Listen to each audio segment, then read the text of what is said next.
Hi. Hello, everyone. I mean, not everyone. There's no one here right now. I am just going live tonight. It's Christmas Eve. And just to check in before everyone arrives, my name's Chrissy Hodges, uh, advocate for OCD, author of Pure OCD. Yay! The Invisible Side of Obsessive Compulsive Disorder. I do peer support worldwide, working with people to support them who are living with OCD, helping to normalize their experience because it can be so bad. I also do referral consultations to help connect you with therapists all around the world who can help treat OCD. No matter where you live, we can find someone. NoCD, which is an app, but also now they provide telehealth. They are also able to do therapy, I believe, worldwide now. So if you want more information about them, head to treatmyocd.com. Well, hi, thanks for being here. I'm probably just going to hang out for about a half hour. So I got to get to the store in a little bit to make sure that I have some food for tomorrow. But I just wanted to go live on Christmas Eve because if you are here or if you later stumble across this and you are feeling alone or you're feeling like you are a little bit lost, I just wanted to kind of show up and be here for you. I have a love-hate relationship with Christmas. As many of you know or might know in my book, and just sharing my story, Christmas is a huge trigger for me. I had a suicide attempt at Christmas, and just in general, I'm not a big fan of holidays, and so it kind of compounds into this kind of, this is how it's supposed to be, and I don't do well with that, right? So I'm actually planning on spending Christmas by myself. Oh, and this is a little happy hour chat. So I'm drinking a little festive, it looks like bourbon, but it's Tawaka. Tawaka is a orange-based liqueur, and it tastes really sweet. It's like a dessert, so it's like drinking like a cake, but it's really nice. And it makes me feel a little bit festive. Yay. So I just wanted to chat with you for a little bit, and then feel free if you're here, and thank you for being here. If you have questions I can answer just as an advocate or someone with OCD, or I will do my best. Hello, Elizabeth. Thank you for being here. I've had a really hard time lately. A really, really hard time. It's been a pretty bad season of my life. Just lots of changes that I have chosen to make. But sometimes change is hard, and it's a hard adjustment. I think I've told you before, I bought the house. It was a lot of plumbing issues. I had issues with my car. My dog had to have surgery. My puppy, Oliver, who's here with me now. And then my relationship isn't that great. So just so you know, and so that's a big issue as well. Don't really want to go into too much detail, but whenever there's relationship stuff, things can be hard. And then this last week, I had to put my dog down, my older dog, and that was a choice I had to make, which was, God, right? When we have to make big choices, when we have OCD, it can be really hard. Loss is really hard. And I traveled to do it. I wanted to make sure I did it in a place that, with the vet that Hamilton had known. Excuse me.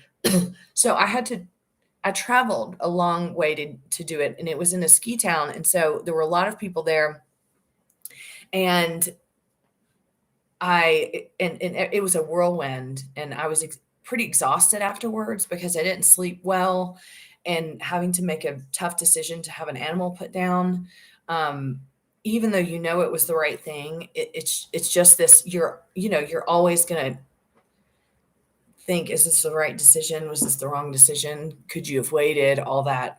I really don't want to talk about it that much because I don't want to get emotional. But God, I've been waiting on OCD. Y'all know what I'm talking about, right? When like all hell breaks loose in life, and then you go, well, when is it going to hit and what is it going to be? It is scary and I've been kind of on the lookout. And I think right now with everything going on, this is what I wanted to talk about. Oh, and hello everyone, and thank you for being here, and thank you for your kind words, and thank you. I think it's Swan. Thank you for saying that. I just got my hair done, so I really appreciate that. It needed to be cut bad. But thanks so much for the kind words. Gosh, there's nothing to say, right? When you have to put your animal down. But one of the things I wanted to come on here and talk to you about, in case you might be feeling this, is what's going on in the world. Look, I'll take a sip now. Again, this is Tawaka. This is a liqueur. It's like a dessert. So it's really nice, and it's not really light, but it's a good little holiday. So if you've never had it before, try it. It's fun. It's very sweet though. If you don't like sweet, don't do it. One of the things I wanted to talk to you about is what my OCD is going after. Oh, this is interesting because I can tell you right now what it's going after. Usually it's like it's like fermented cake. Something like that. I think it's an apple or an orange based liqueur, but I'm going to tell you, I would have never known that because it doesn't taste like either. It tastes like almost like caramel, like really good caramel that makes you very warm as it goes down. So anyway, happy hour. And Merry Christmas Eve if you celebrate Christmas wherever you are in the world. This is a big holiday for some people, and some people you want it to be a big holiday and it just sucks. Or it doesn't. But if you're here, yay. So my OCD right now is latching onto am I or am I not sick? Okay. And so why? Because the whole world is sick, right? That's all we hear about. If you're watching the news, everybody's sick. Hi, babe. Ollie's here. I was actually just listening to the news and they canceled like hundreds of flights tonight because of it. This is Ollie. Hello. He misses his brother. Don't put him down now. They canceled hundreds of flights. It's everywhere you look, you see it, right? And I'm not necessarily a contamination kind of person, but I've all of a sudden like started monitoring my body, monitoring my, am I stuffed up? Do I have a sore throat? Do I feel fatigued? And it's, and then kind of what I think a lot of us have struggled with in this whole uncertainty piece with the COVID is, well, it impacts everyone different. And does that mean I'm going to be on a ventilator or not? And it's been really difficult and frustrating. So I actually Googled, don't be judging me because I know y'all do it too. But I was Googling because a couple days ago, I came home, I had to work in Pueblo and I drove back home. And when I got here, I had the door open. So I live somewhere where it's super, and I'll answer questions if you have them. So I'll definitely I'm over here on my little soapbox about whatever I'm talking about. I'll be done in a minute. But I came home and it was super windy, and it's super windy where I live.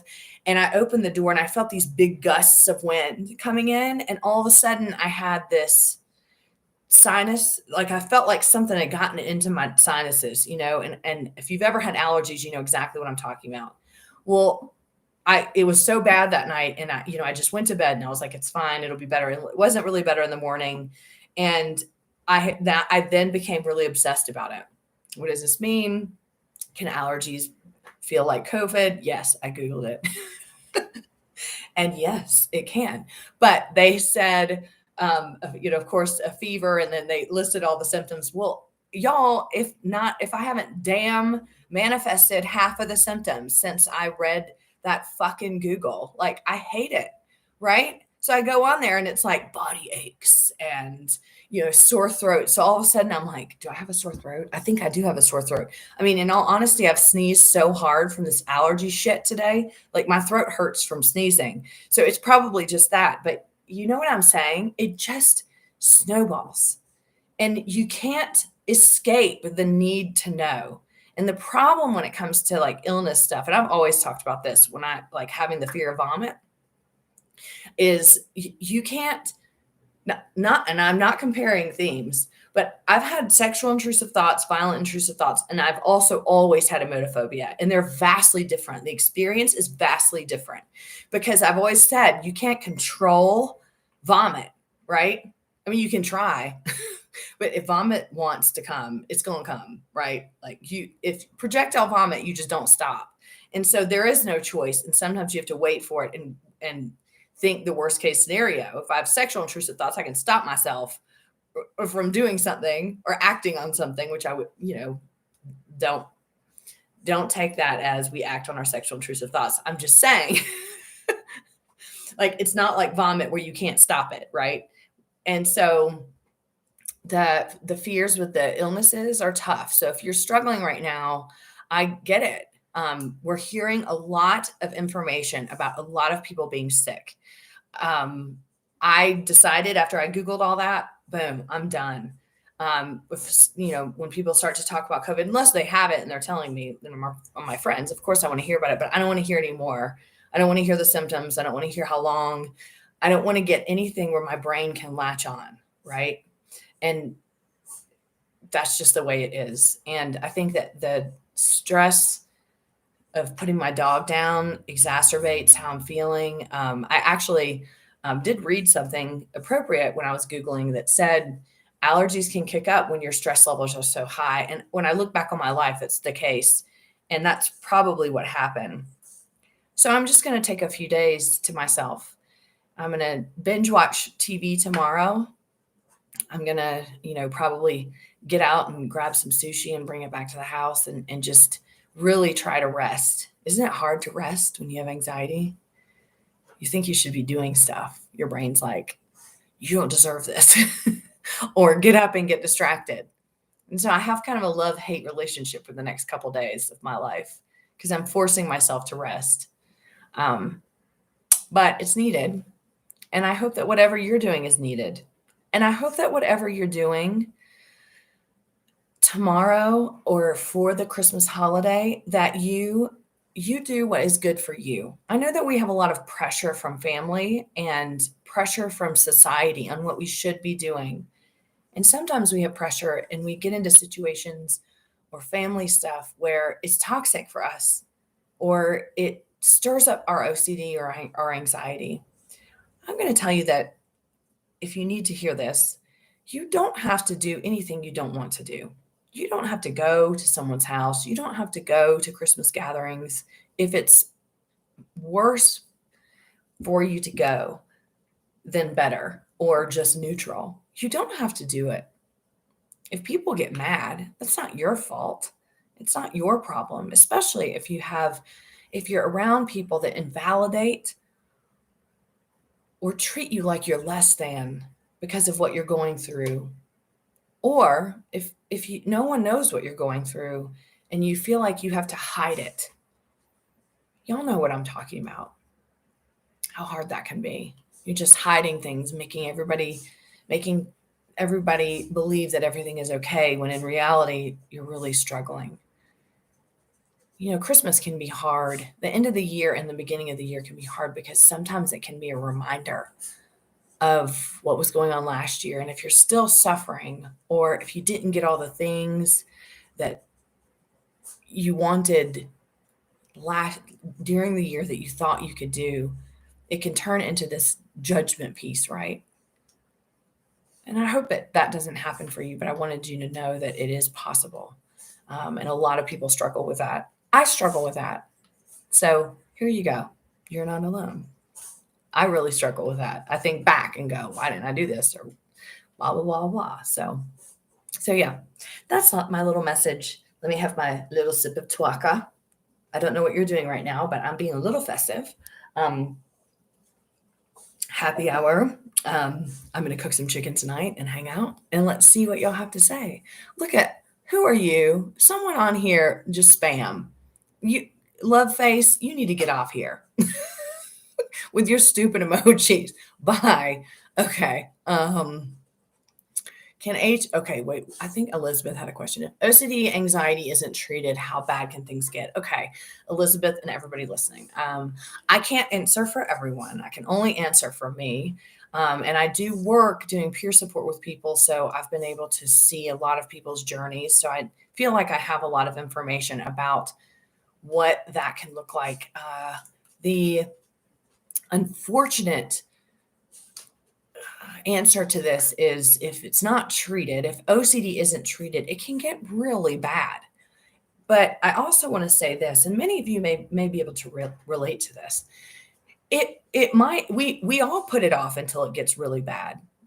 I did. I mean, till it got so bad I couldn't handle it anymore, because it's this weird phenomenon when you have OCD where you just really want to believe that I'm going to wake up tomorrow and it's going to be gone. Because a lot of times when people have OCD for a prolonged period of time, you can see how it ebbs and flows.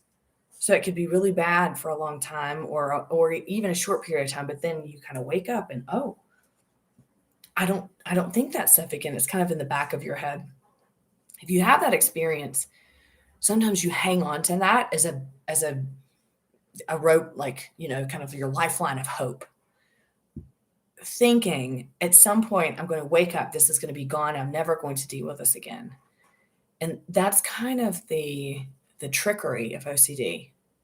And that's why I'm saying the unfortunate answer is you do have to get treatment at some point. And I always like to compare this to diabetes or heart disease or something that can be chronic. I'll comment on the chronic piece in just a minute. Is that if it goes untreated, at least the symptoms, if it goes untreated, it's going to wear on your body to a point where it wears you down. And you are going to get to a point where you can't fight it with your natural defenses anymore, and other things start happening. And when we're talking about OCD, a lot of times depression happens. You have it for so long, or you have certain periods of it for so long, that depression becomes part of your life. And I can't speak for you, but this is what I know. In dealing with OCD, I feel like I have a fighting chance, right? I'm alert, I'm aware, I have energy, but when depression hits, it is just this, it's like bricks on the shoulders. Now I don't have the energy. Now I don't have the fight in me. That's why treatment options are so important, even if you're not at rock bottom. Now, I am the pot calling the kettle black, saying, don't wait to get treatment until you're at rock bottom, because that's what happened with me. But it happens to a lot of us. So if that's where you're at, there's no shame in that, because we really want to believe that we can control this and we can just keep fighting, or it's just going to go away, until we realize it's not. And that becomes the grief stage. And that becomes the time where you have to get treatment, whether that's medication or therapy. Now, I want to address the term chronic. So I believe OCD to be a chronic illness, but that does not mean it's chronic in the way that every day that's ticking away in my life is getting worse and worse and worse. The way I look at it is this: if it's an illness that I'm not taking seriously, and I'm not taking steps to make sure I am taking care of my mental health, keeping those symptoms in check, it will be chronic. And I will suffer greater in the long run by the accompaniment of depression and other maybe physical health symptoms, just from having prolonged stress and anxiety. So chronic to me means, yeah, I have to stay on top of this, and I need to make sure that I'm doing the right thing to protect my mental health. I don't mean chronic like you're doomed for the rest of your life. I mean, let's be honest, having OCD sucks. It is not the life I would want. And I don't mean that as my life sucks, but it's not, I wouldn't wish this on anyone. And I don't wish it on myself. But I do the best I can, and I have a great life with it, even in times like right now, where I'm just a little more susceptible to OCD showing up. So I hope that answered the question. Okay. Can HOCD make you uncomfortable with girls? So HOCD is typically the acronym is homosexual themed OCD. And as we know, sexual orientation theme can go in any direction regarding sexual orientation. It can also go into gender. So trans OCD, things like that. So HOCD, when people are talking about that, it's typically they identify as straight and they're having intrusive thoughts about whether they're gay or bi. The question is, can it make you uncomfortable with girls? Yes. I mean, it can make you uncomfortable with everyone, right? I mean, when I had HOCD, that was my main theme when I was a teenager for about 6 years. I all of a sudden became uncomfortable around everyone. I was uncomfortable around my friends that were women or teenagers at the time. I was uncomfortable around boys, and because I was always questioning, like, am I attracted to him? Am I attracted to her? What am I attracted to? I don't know what's going, and so then I would gauge, like, is my attraction more to this? And as we know, once the groinal hits, it doesn't matter because then you're just like, oh my God, I'm getting groinals to the wrong things. So it's super confusing. So yes, it can also make sex really uncomfortable. Any sort of sexual intrusive thoughts, not just sexual orientation OCD, any sort of sexual intrusive thought is really going to wreak havoc on your sex life typically, and your libido, your desire and your want to have sex. Why? Because you're confused. I was talking about this with someone today. I can't remember what we were saying. It was something along the lines of, oh, damn it, it's going to escape my mind. But just knowing what you want, knowing what you're attracted to, but then your brain's sitting there going, yeah, but what if? Or you wouldn't. That's not true because you had this thought or whatever. So that doesn't make sex fun, right? It doesn't make you confident in your ability to be aroused and excited, by what you desire. So yeah, sexual intrusive thoughts, God, suck it. They're awful. They're all awful, but come on, y'all. Y'all know they're horrible. So rest days are so important. Take the time you need. Thank you. And thanks, y'all, for being here. Art helps me a lot. Let's go back up here. I don't know what just happened. Art helps me a lot in the place where you can let go. I feel so free. That's great. And you know what? Fradio Head. Oh, what a great name. You said art makes me helps me a lot. It's the place I let go and I feel so free. Something that y'all may not know about me. I'm a runner. I've really kicked back up running in the last 6 months or so after getting through the OCD involving my injury. I'll come on sometime in a live chat and talk about that, but more in depth. But I have discovered high altitude running. So I live really high. I'm at 7,500 feet, and the trails around here, y'all, are above like 9,000 feet. So it's high altitude. I love it. It's so challenging. It's like just what I needed. It's enough to where you're like, oh my God, I feel like I want to die because I can't breathe at times, to then when it feels good, that's my crock pot rattling over there. Then when it feels good and I'm doing well, I'm like, wow, my lung capacity works at this high altitude. So, I understand that art helps you. So many things that we do helps us. And I encourage you to find that no matter if OCD goes after it, do it anyway, because we deserve it. Right. So, it's tough to rest when you want to sleep. Oh, I know that. And look at all those. I don't know who that is. Love face XYZ. Go away. Oh, I have POCD. Hold on, let me have a sip of my Tawaka. We're almost done. I only have about 10, 15 more minutes because I need to run over to Sprouts just around the corner before it closes. Okay, I have POCD and I am a 23-year-old male. Any tips? Oh, Christian, I'm so sorry. POCD is the worst. Again, I'm not comparing themes, but let's just be real, y'all. I mean, have you ever heard? I mean, we all say this, right? We all go, gosh, I wish, lots of people will say to me, I wish I had emetophobia. That would be easy. I'm like, yeah, well, I can't wait till you have emetophobia. And fuck you. I don't mean that. I kind of do. But because it sucks. And I've had it for so long and I get so embarrassed because everybody's like, that's not so bad. I'm like, yeah, well, if you had it, you'd think different. But anyway, we all compare things, right? It's, it's like, oh, if only I had this, if only I had that. But I've never heard anyone say, I wish I had POCD.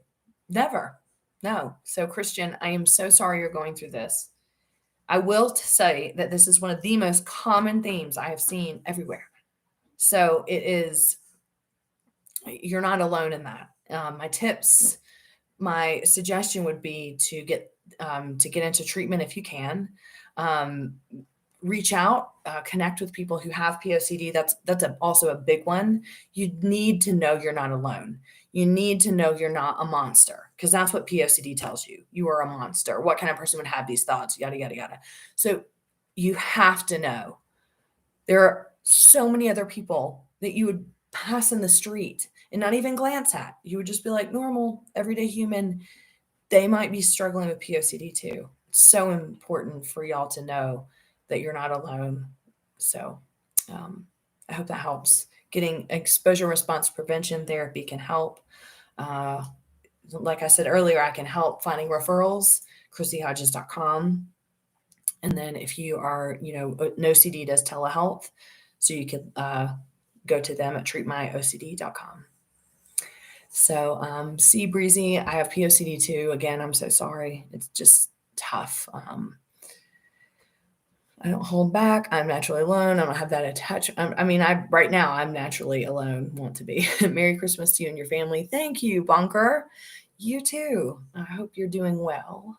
JP, thank you for being here. I feel less alone. That's why I'm here. I don't know. I wanted to connect with you. If you needed to connect, I wanted to be here as well. So, tapering off of SSRIs has been making my OCD worse. Any thoughts on medication OCD? My thoughts are, I don't have any professional or suggestive thoughts because I can't really comment on that. But yeah, your medication can be hard. It can be good. It can be miraculous. It cannot be miraculous. It's all based on it's all based on you and how it integrates with you. Some people try ketamine, which is we're kind of moving into a psychedelic phase for mental health treatment.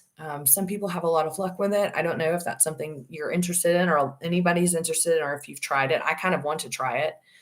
There is something about psychedelics that has been proven to be amazing for mental health disorders. So, but in general, I don't really know what to say because sometimes meds work, sometimes they don't. Sometimes they make things worse. For me, they were great when I needed them, and they mainly help with depression, not necessarily as much for OCD.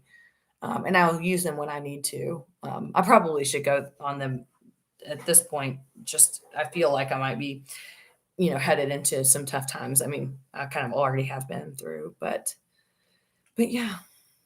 But yes, you said tapering off SSRIs has made your OCD worse. Well, of course it has. Getting on medication can make your OCD worse, right? And again, I can't speak for everyone, but for me, getting on and off is hard. It's changing your brain chemistry, or it's changing how, things in your brain. And there, especially when I'm getting on them, OCD and anxiety gets worse before it gets better.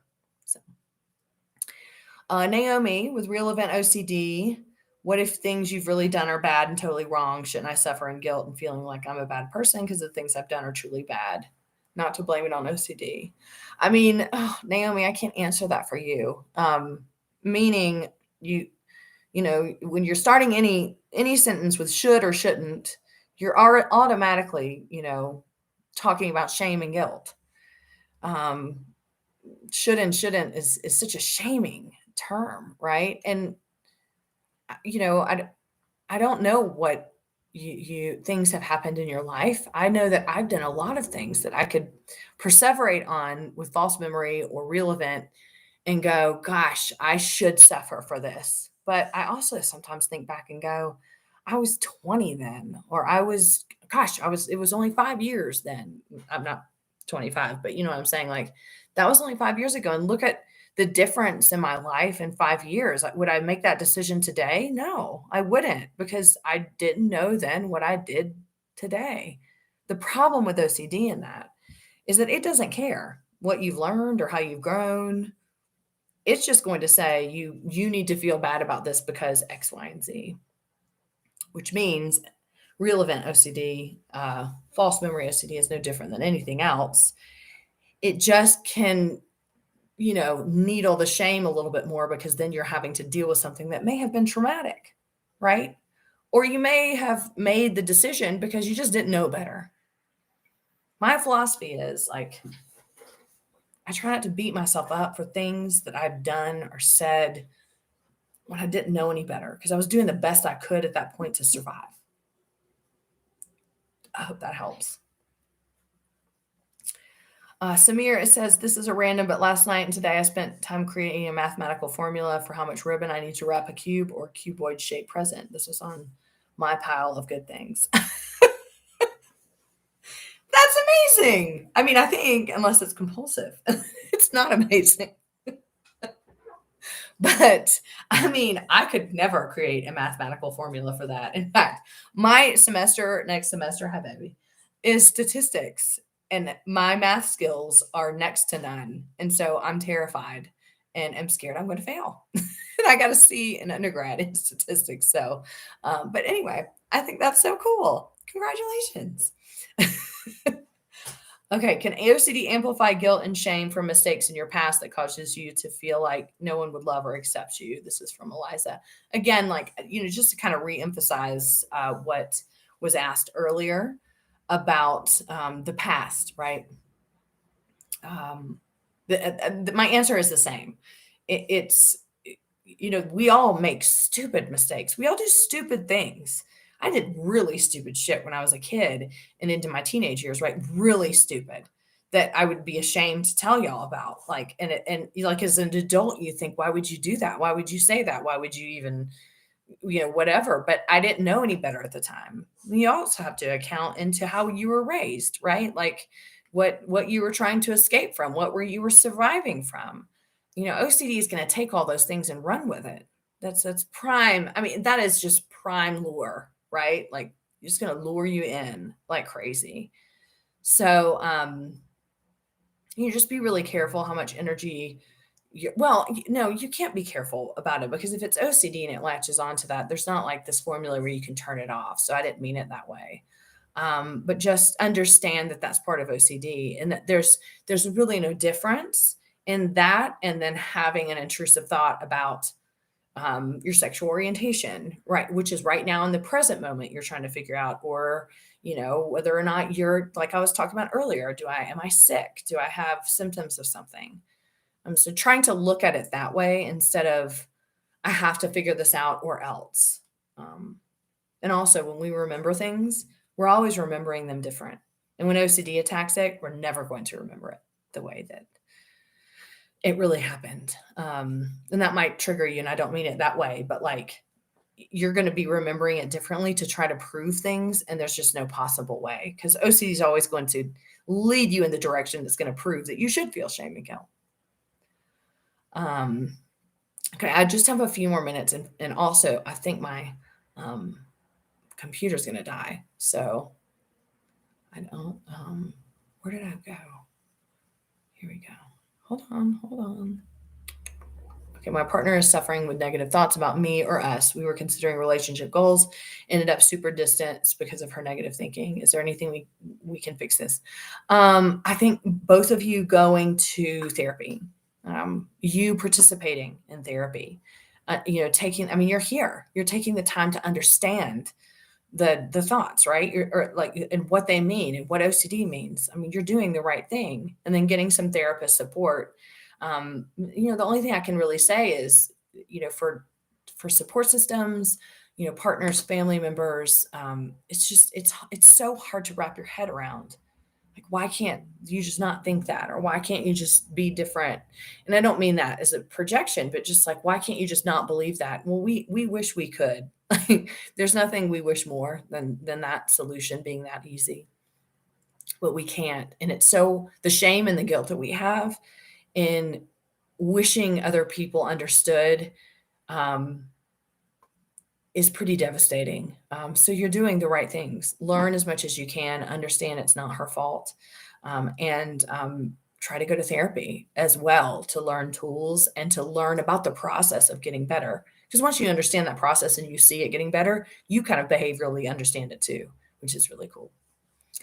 One of the things I hate about OCD is how seamless the obsessions are. Yeah, like I can be doing something, all of a sudden the obsession occurs and I feel so overwhelmed, it puts me in shock. Yes, that moment, the moment where you think I was talking to someone about this the other day, the moment where you think something and then you're like, uh-oh, I just thought it, and so everything freezes, right? And then you're like, there's the urge of I have to undo the fact that I just thought this to unfreeze everything. Oh, I hate it. So I get it. Going for therapy, it's real specific. Yep. Yes, pills, Douglas. Sometimes pills work, sometimes they don't. Shout out to OCD's recent Instagram post. It's recent about what OCD has taken away from us. Yeah. Yeah. It takes a lot away, doesn't it? Therapy and medicine has not helped me. It's bad. OCD, anxiety, panic, depression. Scott, I'm so sorry to hear that.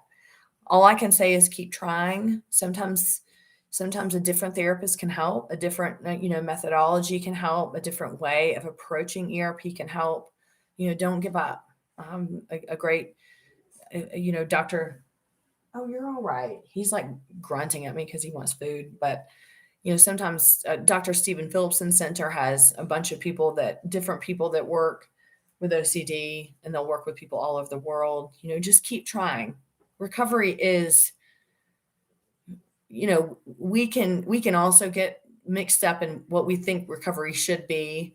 And then we can also dive into fears of I'm never going to recover. And what I do know about recovery and OCD is even if the ERP was successful for me, I still have to keep working. I still have to keep figuring out what's going to make me better, right? There's no one fix for people with OCD. We just have to continue to get things better. Hi, Mama Butterfly. Hello, I want to thank you for talking about sexual OCD. Yeah. I'm having it. God bless your soul. Thank you. I mean, I had it, so we need to talk about it, don't we? One of the obsessions I deal with are sexual intrusive thoughts. It made me difficult to think about my sexual romantic desires. However, I was able to begin doing those things again. Don't get me wrong, it's difficult, but the more I practice speaking behavior, yes, Samir, yes. This is, my computer's going to die here soon. So if it dies, yeah.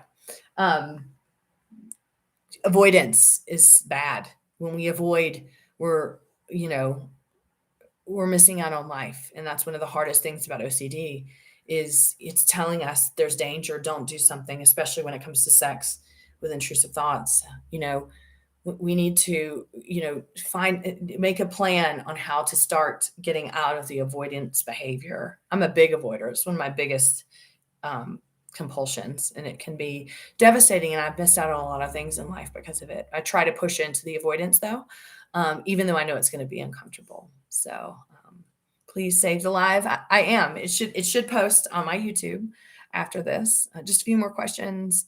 OCD about worrying if you have repressed memories. Oh God, I get that.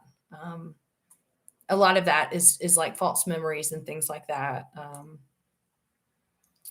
Trying to figure out if something happened or if a memory is real or not. Those can be really shameful and guilt and cause a lot of guilt. So I get it. Again, in therapy, there's no distinction on whether you can or can't get, there's no theme that's different from the other as far as therapeutic treatment. I will say a lot of them come with a different degree of shame. I'm really sorry that you're experiencing that.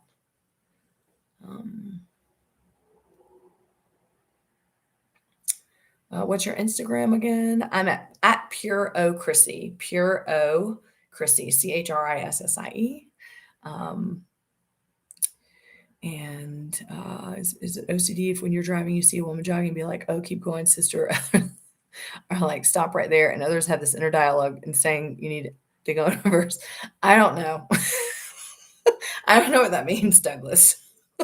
I mean, if it makes you do compulsions, you can safely assume it's OCD. That's how I deal with it. If I'm doing compulsions, I can safely assume that it's OCD. Does intense anxiety make OCD worse? Absolutely. And stress? Yes, absolutely. I mean, anxiety is like the bread and butter of OCD, right? So yeah. So, oh, someone said something. I'm gonna have to go here, y'all, because I think that I'm gonna lose y'all on my computer, and I want to be able to say bye. But someone said something about psilocybin.